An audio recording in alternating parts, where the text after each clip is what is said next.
আসসালামু আলাইকুম। এখানে যে বাচ্চাগুলো দেখতেছেন এটা হচ্ছে ফাইটার মুরগির বাচ্চা, আবার অনেকে আসিল মুরগির বাচ্চা বলে থাকে। তো এই বাচ্চাগুলোর বয়স হচ্ছে আজকে 2 সপ্তাহ 15 দিন আর কি। তো এই বাচ্চাগুলো হচ্ছে আমার নিজের খামারের যে বড় মুরগিগুলো আছে ডিম দেওয়ার পরে আমি বাচ্চা ফুটাই, এগুলো হচ্ছে আমার নিজের খামারের। আর আমার নিজের খামারের যে বড় মুরগিগুলো আছে এগুলো কিন্তু আমার এই চ্যানেলে প্রায় 4-5টার মতো ভিডিও দেওয়া আছে। তো আমার কিন্তু আর একটা চ্যানেল ছিল মনিয়া ভিডিও 2, এটার মধ্যে অনেক সাবস্ক্রাইবার ছিল।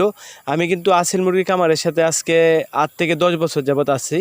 তো এখানে 2 সপ্তাহের বাচ্চা, এখানে মাত্র 11 পিস বাচ্চা, এছাড়া আরও বাচ্চা আছে। আর প্রতি মাসে আমার এখানে 50 থেকে 60টা 70-80টার মতো বাচ্চা হয়ে থাকে। আমি আলহামদুলিল্লাহ ফাইটার মুরগি পালন করে মোটামুটি অনেক বাচ্চা মাসে পাই। আর আমার শুধু ফাইটার মুরগির খামার, এছাড়া অন্য আর কোনো মুরগি নাই। কিছু দেশি মুরগি আছে, এই দেশি মুরগি দিয়ে শুধু ফাইটার মুরগির বাচ্চাগুলো ফুটাই। তো আপনাদের যাদের বাচ্চার প্রয়োজন, এক্ষেত্রে ভিডিওতে নাম্বার দেওয়া আছে, আপনারা আমাকে কল দিতে পারেন। আর যাদের পরবর্তীতে বাচ্চার প্রয়োজন, আপনারা চ্যানেলটি সাবস্ক্রাইব করে সাথেই থাকতে পারেন। কেননা আমার এখানে যখন বাচ্চা রেডি হয় সেক্ষেত্রে আমার এই চ্যানেলে আমি ভিডিওগুলো আপলোড করে থাকি। আর আমার আগের যে চ্যানেলটা ছিল, আমি প্রথমে বললাম মনিয়া ভিডিও 2, এটার মধ্যে সকল প্রকার বড় মুরগিগুলোর ভিডিও দিছিলাম। তো এই চ্যানেলটা নষ্ট হয়ে যাওয়ার কারণ হচ্ছে বড় মুরগিগুলো খাঁচার ভিতরে আটকে রেখে ভিডিও করে ছাড়লে মূলত সমস্যা হয়।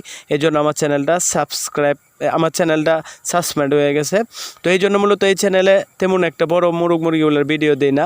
এছাড়া যদি আপনাদের কারো দেখার প্রয়োজন হয়, সেক্ষেত্রে আমার যে ভিডিওতে যে নাম্বারটা দেওয়া আছে, এটা ইমো আছে, হোয়াটসঅ্যাপ আছে, আপনারা কল দিলে সরাসরি ভিডিওতে আমার খামারটা আমি আপনাদেরকে দেখাবো।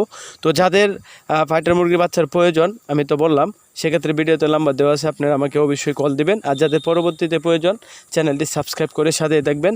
কেননা আমি প্রথম বললাম যে আমার এখানে যদি বাচ্চাগুলো রেডি হয়, সেক্ষেত্রে আমি ভিডিওগুলো আপলোড করে থাকি। তো আজকের ভিডিও এতটুকুই। সবাইকে মহান আল্লাহ তাআলা ভালো এবং সুস্থ রাখুক।